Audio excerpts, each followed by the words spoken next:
There's a long history of mental duels in X-Men comics, as well as movies, and even on TV shows. And if you're not having a dance battle against the Shadow King on the astral plane, are you even having a mental duel? Either way, the X-Men expansion for the Marvel Multiverse Role-Playing Game gives you all the rules you need to bring psychic combat to life at your gaming table. And we're going to review all of those rules today, thanks in part to this comment from Pipology, which I had read just as I was deciding which topic to tackle in my next video. It's a good reminder that your comments and suggestions directly drive my priorities. So, if you've got an idea that you'd like to see me do next, just let me know in the comments below. Thanks. Now, let's get into the details. This book separates the rules into 6 sections: requirements, commitment, the battlefield, the duel, disengaging, and the aftermath. It prefaces these sections by pointing out that mental duels are part of the normal sequence of play during combat.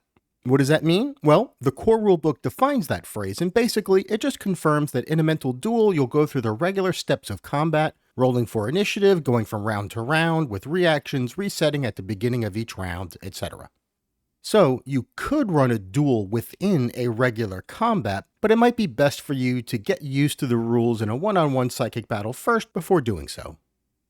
The chief requirement for a duel is that all participants must be linked telepathically, usually through a power like telepathic link or telepathic network.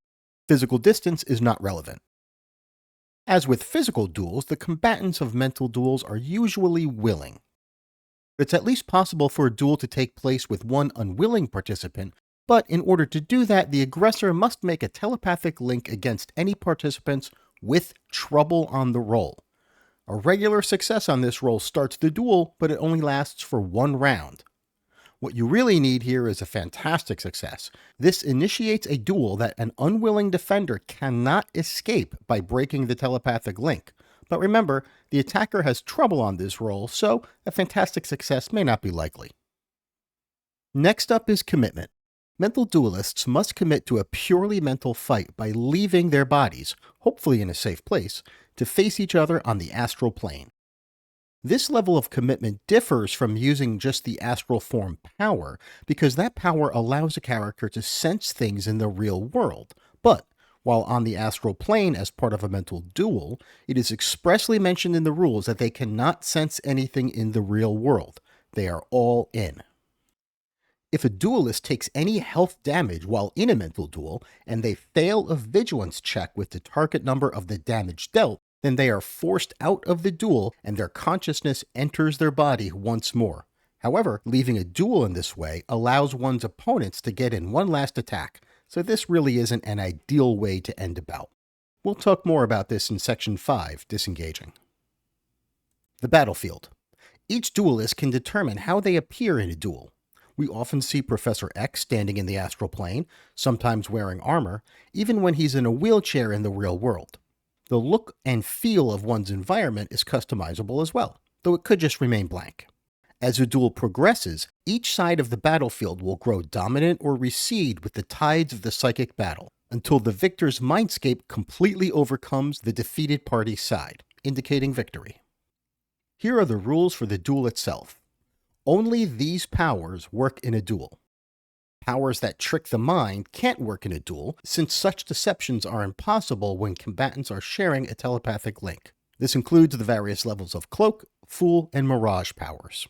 There is no way to engage in close combat in a psychic duel, so mental punch won't work.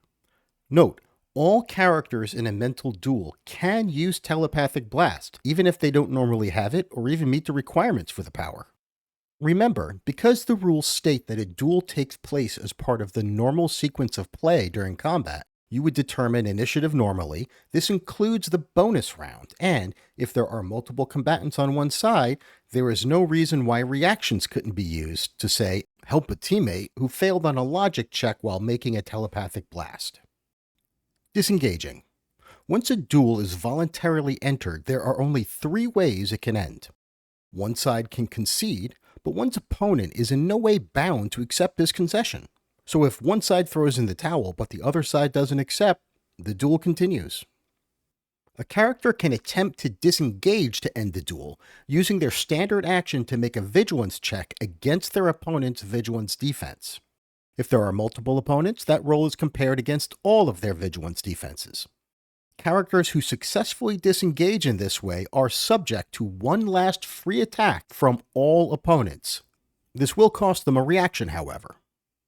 And finally, as mentioned earlier, if a duelist's body takes any health damage, they must make a vigilance check with the target number set at the amount of damage they took.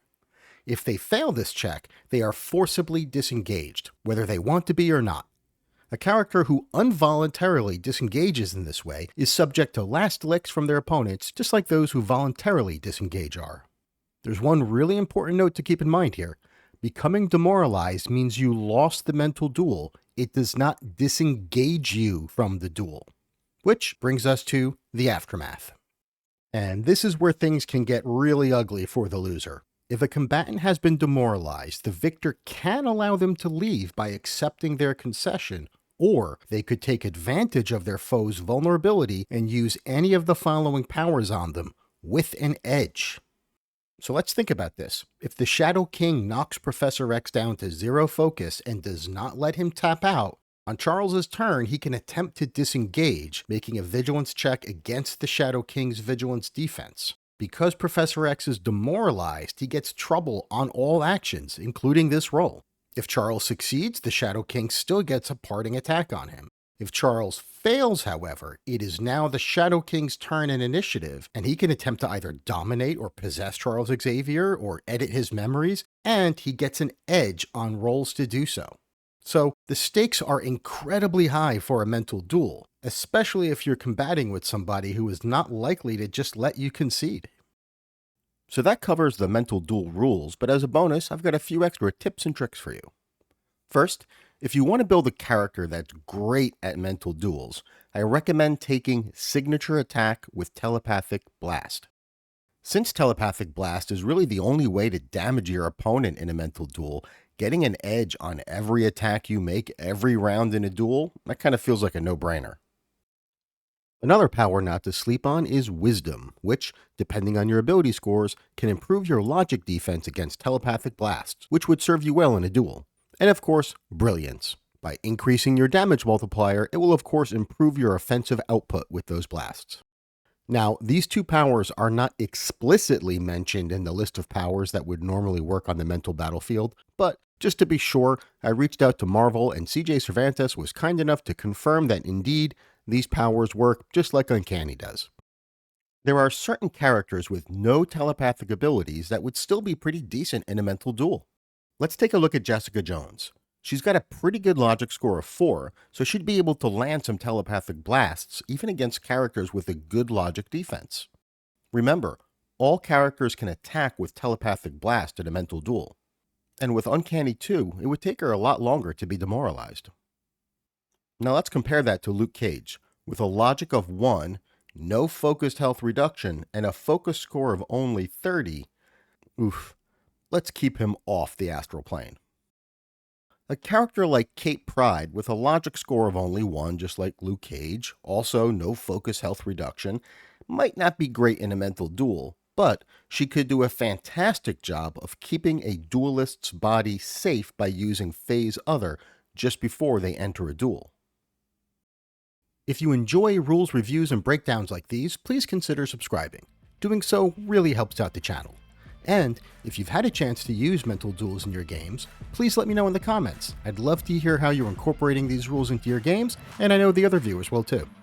Thank you so much for all of your support, and have a great day.